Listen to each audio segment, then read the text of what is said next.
오늘 데살로니가전서 강의 12번째 말씀, 재림을 기다리는 성도 첫 번째 시간입니다. 하나님의 시간 속에서 살아가는 성도라고 한다면 하나님의 계획과 섭리를 믿고 주님의 때를 기다리며 온전한 성도가 되기 위하여 성화를 이루어 나아가는 교회요 또한 성도라고 볼 수 있습니다. 이러한 성도는 주님의 주님의 때를 위해서 준비되어져야 합니다. 그때까지 충성되이 맡겨진 사역을 잘 감당해야 됩니다. 오늘 본문의 말씀은 어떻게 하면 주님의 때를 기다리는 성도로서 구체적으로 성도의 생활이 어떠해야 하는지에 대해서 함께 나누어 보도록 하겠습니다. 첫 번째, 존경하라고 12절에서 말씀하고 있습니다. 12절 말씀 다 함께 읽겠습니다. 시작. 형제들아, 우리가 너에게 구하노니 너희 가운데에서 수고하고 주 안에서 너희를 다스리며 권하는 자들을 너희가 알고 마지막 때가 다가오면 다가올수록 또는 성화를 이루어가는 성도는 구체적으로 신앙생활하는 것에 있어서 최선을 다해야 합니다. 돈을 버는 것도 중요하지만 더 중요한 것은 내가 하나님과의 관계가 어떠한가를 생각을 해야 할 것이고요. 하나님과의 관계가 수직적으로 이루어졌다고 한다면 그 다음 수평적인 관계가 있어야 합니다. 그 수평적인 관계에서의 우리가 해야 될 사명은 신앙생활 또는 교회 안에서의 성도와의 관계라고 볼 수 있습니다. 12절에서 형제들아라고 말을 하고 있는데요. 형제들아, 즉 교회에게 권면하고 있는 것이죠. 교회 성도들에게 권면하고 있는 것입니다. 너희 가운데서 수고하고 주 안에서 너희를 다스리며 권하는 자들을 너희가 알라. 그러니까 교회들은, 형제들은, 성도는 누구에 대해서 알라고 말하는 것일까요? 주 안에서 너희를 다스리고 권하는 자들을 알라. 즉 목사 또는 목자를 말하는 것입니다. 목사의, 오늘 본문에서 나오는 것처럼 목사의 역할 또는 장로의 역할, 감독의 역할이라고도 볼 수 있는데요. 아버지로서 가정 안에서 아버지로서 해야 될 그 역할이 무엇이겠습니까?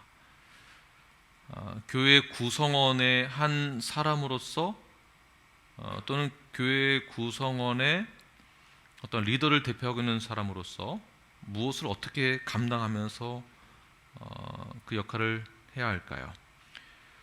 목사의 역할은 교회 구성원들의 오류를 시정하여 주고 바른 도리를 가르쳐서 지키게 하는 것이 목사의 역할이고 의무입니다. 목사는 성경적인 교리를 잘 가르치고 목사는 말씀을 잘 전달해야 합니다.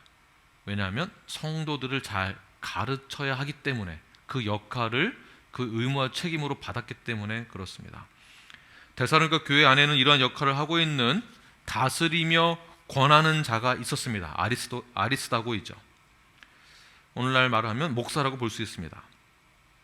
재림의 때가 다가오면 다가올수록 성화를 이루어 나아가고 있고 건강한 교회를 이루기 위하여서 사도 바울이 권면하고 있는 것은 교회 안의 영적인 지도자, 목사, 감독에게는 올바른 관계를 맺어야 한다라고 말하고 있는 것이죠. 그렇다면 어떠한 식으로 올바른 관계를 맺을 수 있을까요? 본문 자세히 보시면 너희를 다스리며 권하는 자들을 너희가 알라. 그러니까 너희가 안다라는 이 표현, 이 원어로 보게 되면요, 참된 가치를 인정하라, 존중하라라는 뜻이 있습니다. 존경하라라는 것이에요. 쉽게 표현하면 형제들아, 교회 성도들아, 목사를 존경하라라는 뜻이에요. 그의 가치를 인정하라. 교회가 거룩한 공동체, 거룩한 준비된 신부가 되기 위하여서는 다스리며 권하는 자들에 대해서, 즉 목사에게 대해서 인정해주고 존경을 해야 하는 것입니다.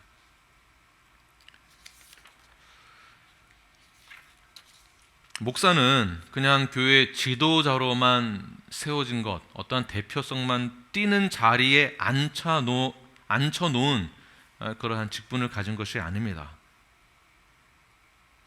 마치 목사를 바지 사장처럼 세워놓으려고 하는 교회들이 있습니다.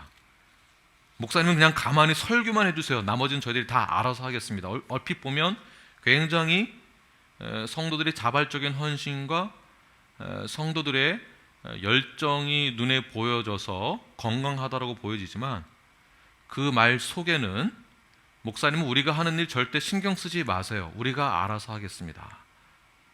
굉장히 비성경적입니다. 목사는 감독의 자리에서 성도들의 영적으로 그다음에 교회 신앙생활에서 올바르게 신앙생활할 수 있도록 교정을 해줘야 될 입장을 가지고 있는 것입니다. 그러므로 목사에게 대하여 생각을 했을 때에는 그냥 지도자의 인식을 뛰어넘어서 그 지도자 입장에 있는 영적인 권위를 인정을 해야 하는 것입니다. 동시에 존경하라고 말을 하고 있는데요. 존경을 해야 하는 것이죠. 왜 이렇게 목회자에게 존경을 하며 또는 그 권위를 인정해야 하는 것일까요? 왜냐하면 예수님의 피값으로 세워진 이 교회는 그 교회의 그 권위로 검증되어진 목회자를 세우는 것이죠. 교회가 가지고 있는 권위입니다. 그러한 다음에 목회자가 세워졌다라고 한다는 것은 이미 검증되어져서 세워진 목회자를 하나님이 세워진 것으로 믿고 믿는다라는 것은 우리 교회의 모든 치리권을 다 준다라는 것이죠. 우리를 잘 인도해 주세요. 하나님 말씀으로 잘 인도해 주세요. 가르쳐 주세요라는 뜻을 담고 있습니다. 목회자를 존경하고 이렇게 그 권위를 인정할 때 우리에게 돌아오는 유익은 무엇일까요? 성도에게 돌아오는 유익은 무엇일까요? 성도와 목회자의 이러한 존경의 관계를 통하여서 하나님의 사랑과 하나님의 그 권위에 순종하는 그 마음을, 순종하는 그 법을 배우게 되는 것입니다. 하나님의 높으심과 하나님의 전지전능하심을 목회자를 존경함을 통하여서 더 깊이 경험하게 되는 것이죠. 마치 아내가 남편에게 대할 때 어떻게 대하라고 말씀하고 있습니까? 주께 대하듯 복종하라. 이 말은 아내가 남편에게 주께 대하듯 복종할 때 마치 하나님을 복종하듯이 그 안에서 하나님과 나와의 관계를 발견할 수 있기 때문에 그렇습니다. 그 모습을 자녀들이 보고 배우게 됩니다. 무엇을 경험하게 될까요? 하나님의 높으심과 전지전능하심에 대한 하나님의 그 주권을 인정하게 되는 것을 배우게 되는 것이죠. 그러므로 그 안에서 하나님과의 관계가 복종함으로, 존경함으로 하나님과의 관계가 더 증폭되어집니다. 이해가 되는 거죠. 하나님과의 관계가 어떠함인지 이해하게 되고 더 깊이 경험하게 됩니다. 또 주 안에서 서로 사랑하라. 이 말씀을 그대로 실천할 때 하나님의 나라에 대한 이해가 증폭되어집니다. 수평적인 관계에서 그 사랑을 실천할 때 하나님의 나라를 경험하게 됩니다. 그러므로 이 바울의 가르침을 데살로니가 교회에서는 하나님의 가르침으로 받았던 것처럼 여러분들도 오늘의 말씀을 김한국 목사의 개인적인 생각이 아니라 하나님의 가르침으로 받으시는 저와 여러분이 되길 바랍니다. 목회자의 가치를 인정하여 주고 존경하시는 저와 여러분이 되길 바랍니다. 두 번째는 우리에게 권면하고 있는 것은 화목하라라고 말씀하고 있습니다. 13절 말씀 함께 읽겠습니다. 시작. 그들의 역사로 말미암아 사랑 안에서 가장 귀히 여기며 너희끼리 화목하라. 자, 가장 귀히 여기며 너희끼리 화목하라.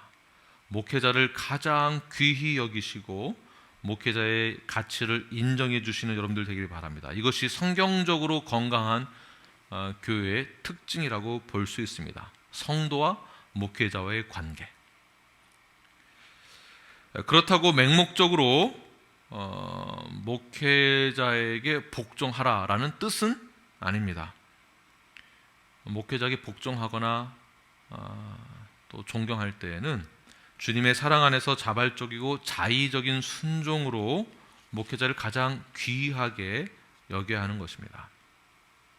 목회자가 성도로부터 또 교회로부터 목사로서의 가치를 인정받고 목회자로서 존경을 받는다라는 느낌을 받을 수 있도록 교회는 그렇게 해야 하는 것입니다. 귀히 여기어야 되는 것입니다. 그럼 어떻게 되겠습니까? 당연히 교회가 화목하게 될 것입니다. 화목하게. 목회자와의 관계를 통해서 역시 하나님과 성도와의 관계의 그 화목함을 간접적으로 경험하게 되는 것이죠. 목회자의 관계를 통하여서 하나님과 1대1의 관계, 이것을 또한 간접적으로 경험한다. 놀라운 일들입니다. 그러나 목회자의 가치를 존중해주지 않고 인정하지 않았을 때 반대로 어떤 일들이 일어나게 될까요? 화목이 아니라 불화가 생기게 됩니다. 이 불화가 생기는 것에 대해서 여러 가지 징표들이 있는데요. 불화가 생긴다는 그 조짐은 점점 말씀의 은혜를 받지 못하게 된다면 화목이 아니라 불화가 생기는 것입니다. 불화가 생기면 당연히 교회 안에서 온전한 관계, 온전한 교제를 할 수 없게 되는 것이죠. 목회자의 가치를 인정해주지 못하는 순간 화목이 아니라 불화가 생겨지므로 그 불화를 경험하고 있는 목회자 역시 어떤 생각을 갖게 될까요? 다른 생각을 갖게 됩니다. 다른 생각. 불화가 생기게 되면 가십의 중심에 내가 서게 됩니다. 당연히 분열이 일어나게 되겠죠. 성도들은 목회자의 권위와 가치를 인정하지 못할 때 역시 성도들도 교회를 떠나려고 하게 될 것입니다. 이 외에 화목하지 못한 가족을 한번 생각해 보십시오. 가정에서 아버지의 권위와 가치를 존중받지 못하다라고 한다면, 어머니가 또는 아내로서 존중을 받지 못하다라고 한다면, 그러한 생각이 들어가는 순간 그 가정은 어떠한 큰 문제에 부딪히게 될 것입니다.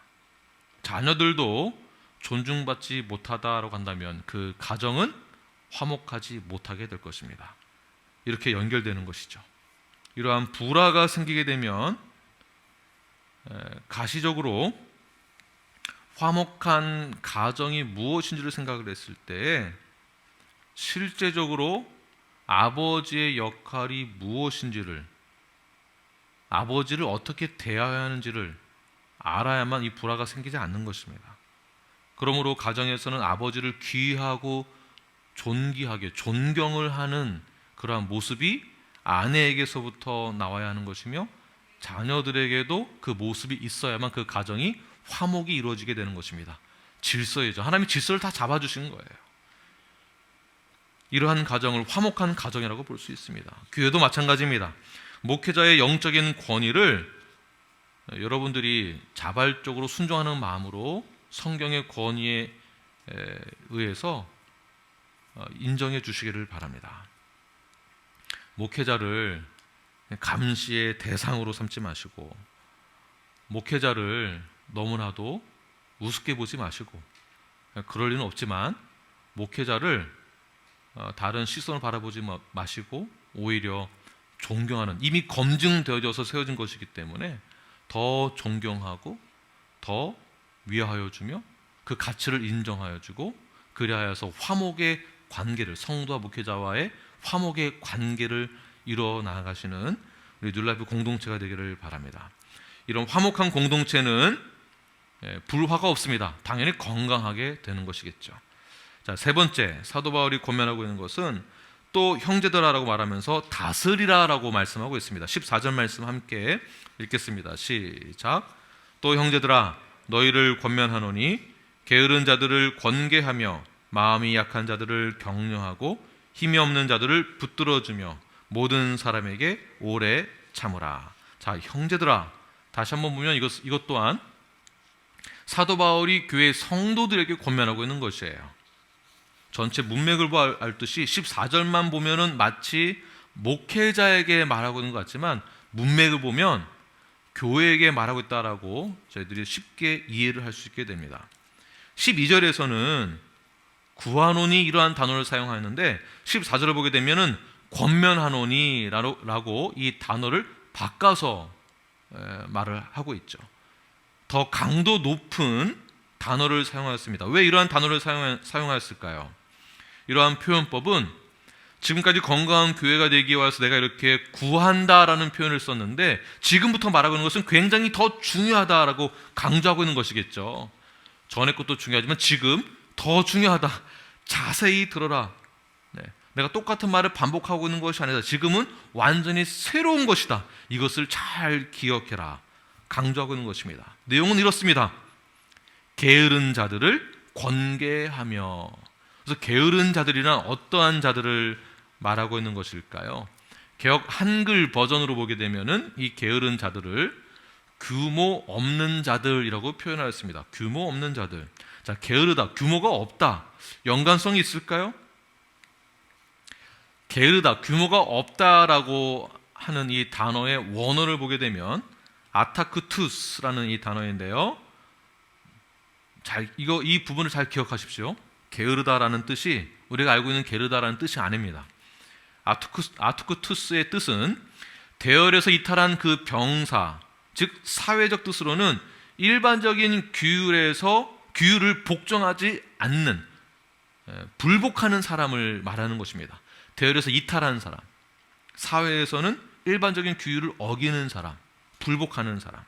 다시 말해서 교회 안에서 게으른 자, 교회 안에서 규모가 없는 자라고 말을 할 때는 교회 안에서 정해진 질서와 규율을 깨트리고 혼란스럽게 하는 자라고 볼 수 있습니다. 이것을 게으른 자다라고 이야기를 하고 있고요. 이러한 자들에 대해서 어떻게 말하고 있습니까? 권계하라, 즉 다스리라 라고 말하고 있습니다.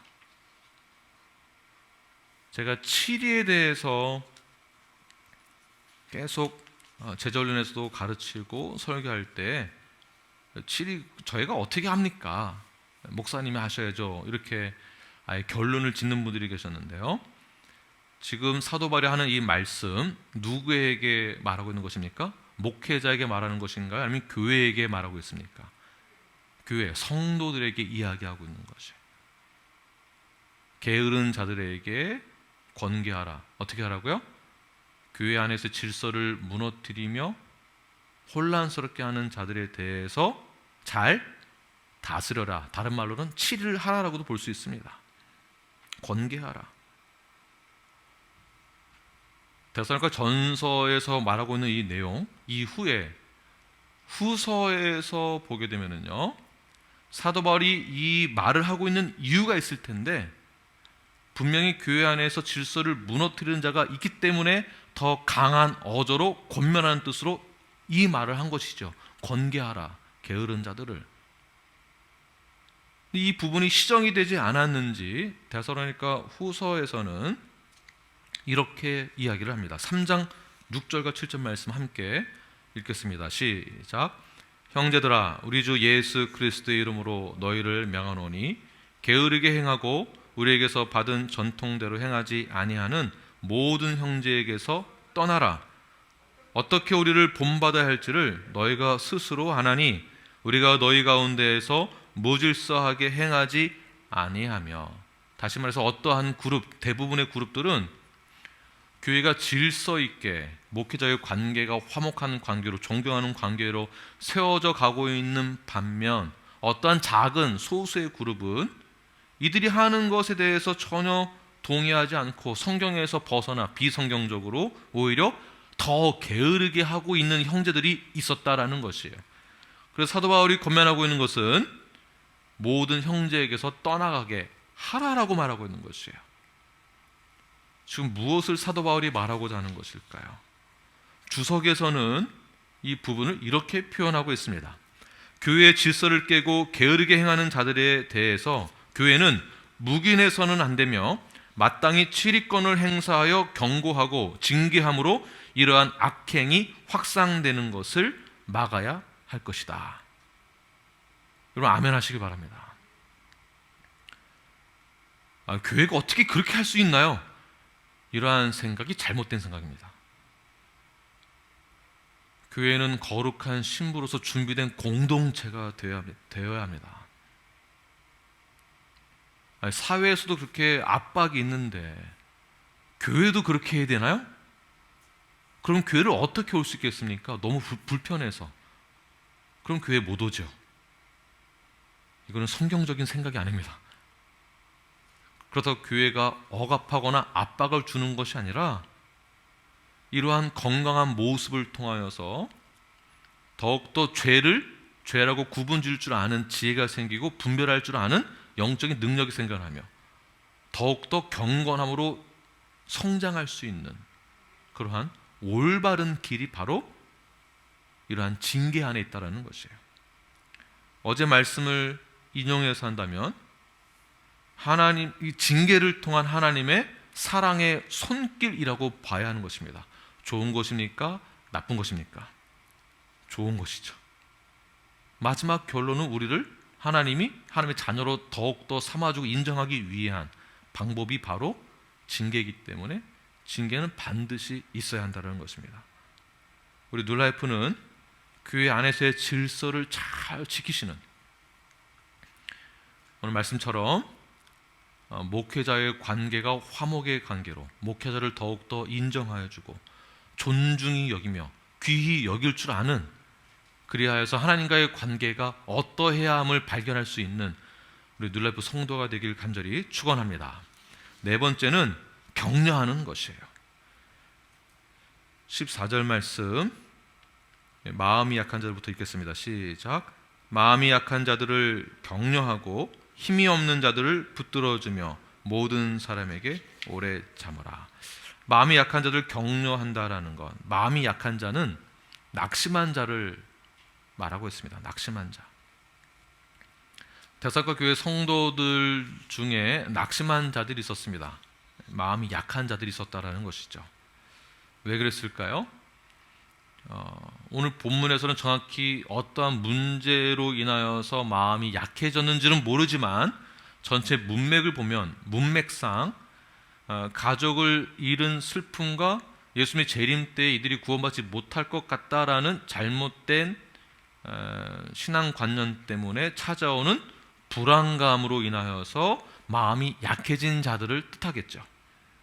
자, 이런 자들 어떻게 되겠습니까? 문맥적으로 해석을 해서 적용을 한다면 이러한 자들을 격려할 때 다시 재림이 어떠한 것인지를 다시 알려주고 말씀으로 권면해주고 재림에 대해서 충분히 이해할 수 있도록 도와주는 역할을 함으로 격려하는 것이겠죠.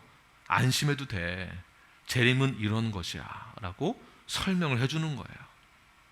그냥 다 잘 될 거야만이 아니라 설명을 해주시는 거예요. 성경적으로. 자, 그렇다면 인간 관계에서 찾아오는 낙심된 자, 마음이 약해진 자들은 어떻게 해야 될까요? 제가 예를 들어서 적용하는 것입니다. 관계로 인하여서 마음이 약해지고 낙심한 자들에게 대해서는 서로 사랑하라는 그 말씀과 그 용서에 대해서 가르치면서 지속적으로 그 말씀을 실천할 수 있도록 격려하고 위로하는 것입니다. 실제로 실천할 수 있도록. 회개해야 될 부분이 있다고 한다면 회개를 할 수 있도록 다시 배상하는 것을 알려주는 거예요. 말로만 회개합니다 라고 기도하는 것을 끝나는 것이 아니라 배상까지 하도록 알려주는 게 격려입니다. 알려주는 것. 다시 돌이키는 것에 대해서도. 이것이 진짜 회개이고요. 용서가 어떠한 것인지를 성경적으로 알려주어서 격려해주는, 이렇게 하라고 실천할 수 있도록. 성도들이 어떤 문제로 인해서 낙심하고 마음이 약해져 있다고 한다면 우리는 그러한 모습을 보고 지속적으로 격려할 때 말씀을 주면서 가르쳐 주는 거예요. 그렇게 위로하고 격려하는 것입니다. 마음이 약한 자들을 보았을 때 피하지 마시고 뭐 알아서 하겠지, 뭐 나이가 몇인데 알아서 잘 하겠지 라고 방관하지 마시고 우리의 형제요 자매이기 때문에, 우리와 함께 한 몸을 이룬 지체이기 때문에, 주님과 연합되어진 교회요 한 몸이기 때문에 다시 오실 예수 그리스도를 준비하는 거룩한 신부로서의 공동체, 한 몸, 우리는 온전하게 우리 모두가 다 준비가 되어져야 됩니다. 교회 안에서 나만 잘하면 되지라는 것은 없습니다. 굉장히 이기적인 거예요. 이것은요, 나만 충성되게 잘한다? 옆 사람 끌고 같이 가셔야 되는 거예요. 같이. 나만 구원받는다? 이런 거 없습니다. 제가 말한 이 표현은 우리 교회를 봤을 때로 얘기하는 것이에요. 우리 교회 모두가 다 구원받은 자로서 한 몸을 이루어서 낙심해 있는 자들과 함께 가는 것이, 함께. 그러면 그들을 격려해야 하는 것이겠죠. 그리고 힘이 없는 자들을 붙들어 줘야 됩니다. 힘이 없다는 것은 육체적인 질병으로 인하여서 힘이 없을 수도 있고요, 또는 도덕적으로 한번 생각해 보십시오. 도덕적으로 또는 영적으로 스스로 일어날 수 없는 사람들을 말하고 있습니다. 스스로 자기 자신을 지탱할 수 없을 정도로 연약해져 있는 상태. 다른 표현으로는 의지가 약한 사람들, 의지박약, 뭘 하나 제대로 해내지 못해요. 끈기가 없어요. 인내가 없어요. 스스로 자발적으로 하는 것을 볼 수가 없어요. 자, 이러한 자들을 그냥 냅둬야 되겠습니까? 아니면은 붙들어 줘야 되겠습니까? 당연히 붙들어 줘야 하는 것이겠죠. 저희 아들이 만약 힘이 없는 자녀다라고 한다면 부모로서 어떻게 할까요? 냅둬, 이제 하나님 어떻게 하시겠지 뭐가 아니죠. 하나님은 저를 통해서, 아버지를 통해서, 어머니를 통해서 자녀에게 힘을 줄 수 있도록 격려하며 붙들어 주겠죠. 다시 말해서 힘이 없는 자들을 도와줄 때에는 그들을 붙들어 준다라는 것은 일어선 자가 넘어지지 않도록 지탱해 주다라는 것이 있습니다. 버팀목이 되어지고 지탱해 주는 거예요. 다른 표현으로는 지지해 주는 거예요. 더 지지해 주는 거예요. 자신감이 생기도록, 자긍심이 생기도록 지지해 주는 거예요. 너는 왜 이 모양 이 꼴이니가 아니라 더 격려해 주는 것입니다. 자, 이러한 측면으로 봤을 때 신앙생활은 결코 혼자서 할 수 있는 것이 아닙니다. 결코 그럴 수 없습니다. 온라인으로 예배를 드렸다라고 해서 그 자리가 교회다? 그렇지 않습니다. 가정에서 예배 드렸다라고 해서 그 가정이 교회라고 볼 수 있습니까? 그렇지 않습니다. 교회의 기능을 온전히 하고 있어야만 그곳을 교회라고 부르는 것입니다. 두세 사람이 모이면 그것이 교회라고 볼 수 있겠습니까? 아니에요. 이 표현은요, 치리하거나 권면할 때 사용했던 표현이에요. 마태복음 18장 15절부터 19절에 나와 있는 내용들이죠. 두세 사람이 모여 있어도 교회의 기능을 하고 있다고 한다면 교회라고 볼 수 있습니다. 교회의 기능을 하지 않은 채 모인 것만으로 교회라고 본다는 것은 잘못된 것이죠. 그러므로 교회 안에는 여러 사람, 다양한 사람들이 있습니다. 영적으로 건강한 사람들이 있어요. 정신적으로 건강한 사람들이 있어요. 의지가 강한 사람들도 있어요. 이런 사람들은요, 스스로 알아서 다 잘합니다. 교회에 와서도 혼자 그냥 와서도 아는 사람 없는데도 먼저 가서 저에게 앉아도 돼요? 먼저 이야기하고 먼저 교회 등록은 어떻게 하는 거예요? 제가 무엇을 어떻게 믿으면 될까요? 스스로 하는 사람들이 있어요. 또 어떤 사람들은 3번, 4번 붙들어야만 겨우 앉는 분들이 계세요. 몇 번을 권면해주고 격려해 주어야만 그제서야 마음의 문을 요만큼 여시는 분들이 있어요. 다 다르다는 것입니다. 건강하신 분들은요, 어떠한 상처나 어떠한 마음의 무너짐이 있을 때는요, 스스로 기도하고 또 일어납니다. 또 어떤 분들은 요만한 상처를 받아도 요렇게 크게 받아들여서 넘어지되 한참을 넘어지는 분들 계시고요. 다양하게 있다는 것입니다. 건강하신 분들은요, 성경에서 요구하는 그 삶에 대해서 믿음이 강하신 분들은 그 요구하는 그 삶들을 그대로 실천하려고 합니다. 그러나 연약한 분들은 성경에서 요구하는 그 삶에 대해서 의문을 갖죠. 그것이 나쁘다라는 것은 아니지만 의문이 너무 심하게 되어지면 의심을 품게 되는 것이겠죠. 또는 환경적인 요소에 의해서, 외부의 어떠한 다른 환경적인 유혹에 의해서 쉽게 넘어지는 분들도 있습니다. 데살로니가 지역 자체가 그러한 환경적으로 어려운 곳이었습니다. 그래서 문화적으로 전통적으로 수많은 유혹들이 있었기 때문에 이 유혹에 쉽게 넘어지는 사람들이 있었다라는 것이에요. 고린도 교회가 그러했듯이. 이렇게 마음이 연약한 사람들은요, 상처가 많아지고 커지고 심해질수록 사람을 만나기 싫어하게 되고 어떤 말을 듣고 싶지도 않게 되고 신앙생활 자체가 굉장히 힘들어지게 됩니다. 이때 우리는 그들을 어떻게 해야 될까요? 냅둬, 알아서 잘 하겠지 뭐 라고 해야 될까요? 아니면 그 형제를 끝까지 붙들고 위로하고 격려해야 될까요? 여러분들은 어떻게 하시겠습니까? 지속적으로 끝까지 붙들고 도와주고 이해해주며 위로해주고 격려해주는 것이에요. 붙들어주는 거예요. 붙들어주되 마음이 더 연약한 자들은 더 단단히 붙들어주는 것입니다. 더 단단히.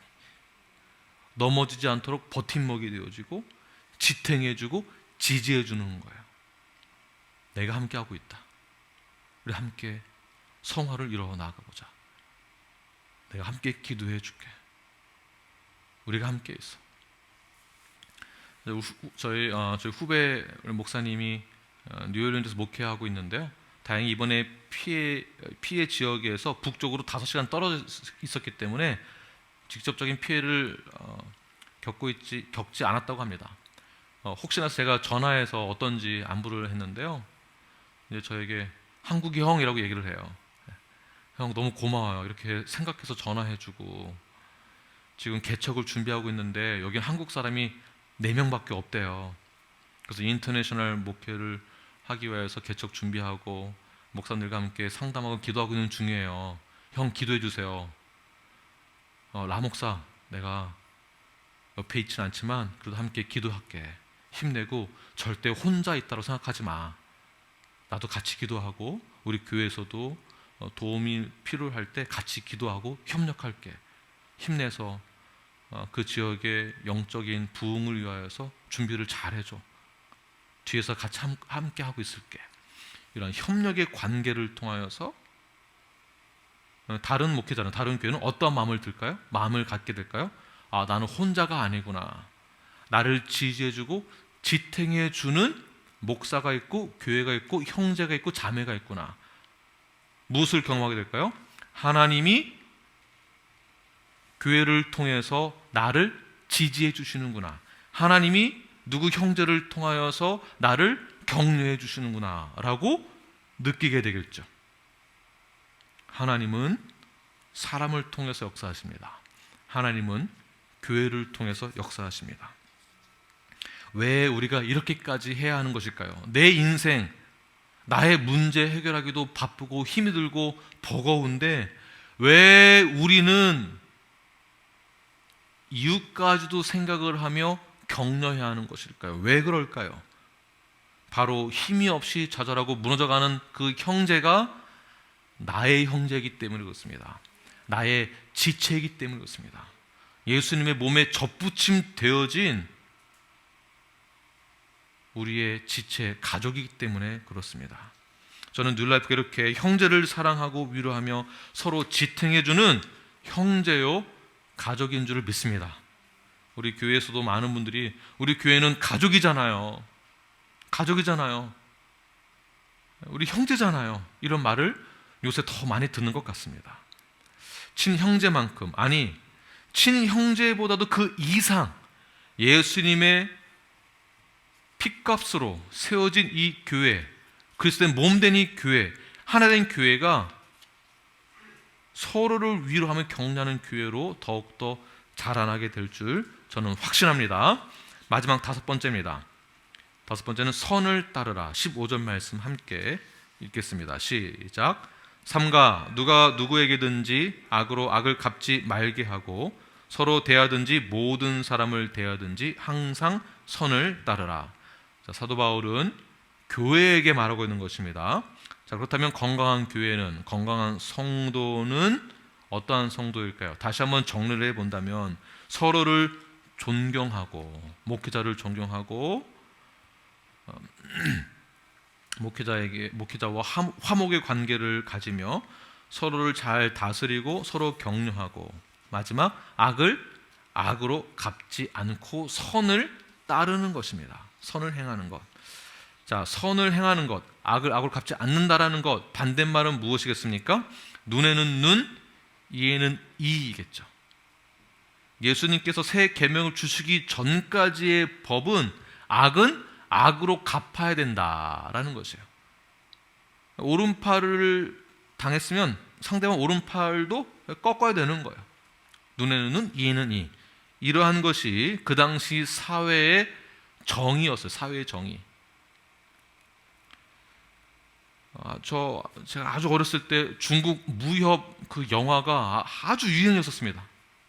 대부분 영화가 중국 무협에 관련되어 있는 그러한 영화였던 것 같아요. 중국 무협의 대부분의 스토리는 어린아이가 부모의 죽음을 목격하고 부모를 죽인 그 원수를 갚기 위하여서 20년, 30년 동안 무술을 연마해가지고 갈고 닦아서 원수를 찾아가서 그 부모의 원수를 갚는, 그리고 그렇게 해피엔딩으로 끝나는, 이것이 중국 무협이었습니다. 제2편 무엇일까요? 또 당한 그 아들이 누군가가 또 죽인 누군가를 원수를 갚는, 반복되는 것이죠. 예수는 우리에게 새 생명을 주셨습니다. 뭐라고 말씀하십니까? 너를 박해하는 자를 위해서 기도하라.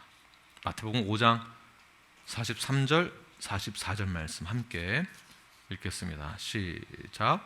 또 내 이웃을 사랑하고 내 원수를 미워하라 하였다는 것을 너희가 들었으나 나는 너희에게 이르노니 너희 원수를 사랑하며 너희를 박해하는 자를 위하여 기도하라.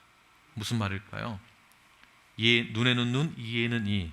그 당시 사회 정의예요. 법이에요.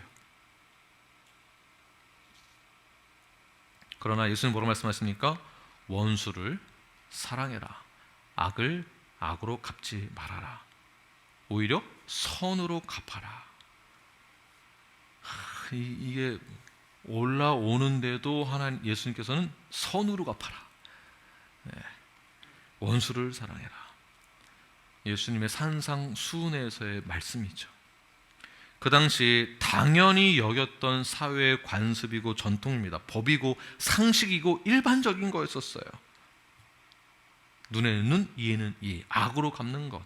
그러나 이 상식을 뒤엎어버리는 것이 무엇이냐 하면 새로운 성경적 가치관. 그 새로운 성경적 가치관을 예수님이 교회에게 심어준 것이에요.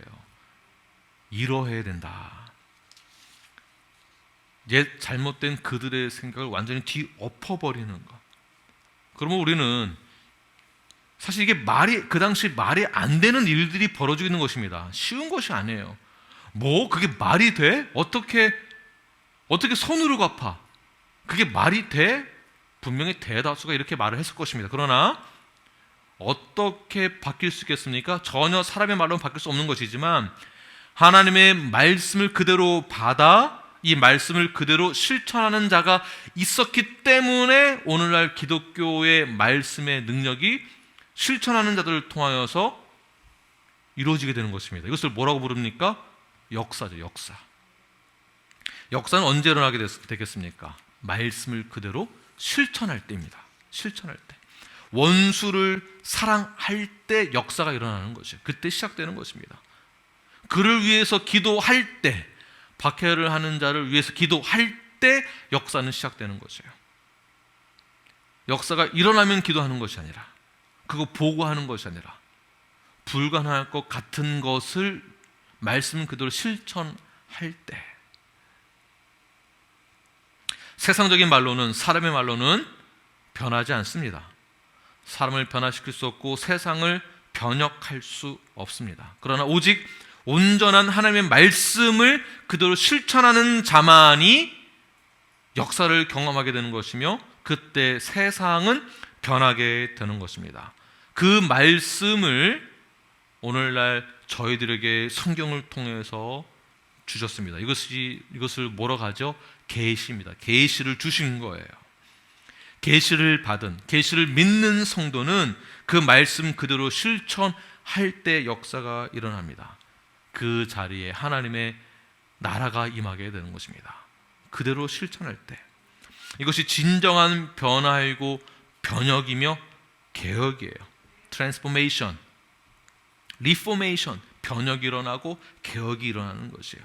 변혁은 죽은 것이 살아나게 하는 것을 변혁이다라고 한다면, 개혁은 살아난 사람을 건강하게 만드는 것이 개혁이에요. 그러므로 변혁과 개혁은 성경 말씀을 실천하는 자들에게 있어서 당연히 나타난다는 것입니다. 우리는 모든 삶에게 대해서 그 누구에게든지 악을 악으로 갚는 것이 아니라 언제나 선으로 갚으시는, 그 선으로 따라가시는 뉴라이프가 되길 간절히 축원합니다. 건강한 교회, 건강한 성도는 하나님을 기쁘시기 위하여서 하나님의 뜻을 아는 것이며, 우리 4장서도 쭉 보게 되면 아내의 대하기를 거룩하게 여기고 존귀하게 여기고 이웃을 사랑하고 사회 관계에 있어서는 서로가 서로를 위로하고 격려하고, 교회 안에서 주님의 재림을 믿는 성도들은 주어진 삶 가운데 시간을 낭비하는 것이 아니라 하나님의 시간대에 들어가 악을 악으로 갚지 않고 선으로 갚아 나아가는 것을 멈추지 않는 것이 건강한 성도입니다. 이것을 멈추지 않는 것이, 이렇게 충성스러운 하나님의 자녀가 되셔서 온전한 구원의 완성을 이루어 나아가시는 저와 여러분이 되길 간절히 축원합니다. 기도하겠습니다.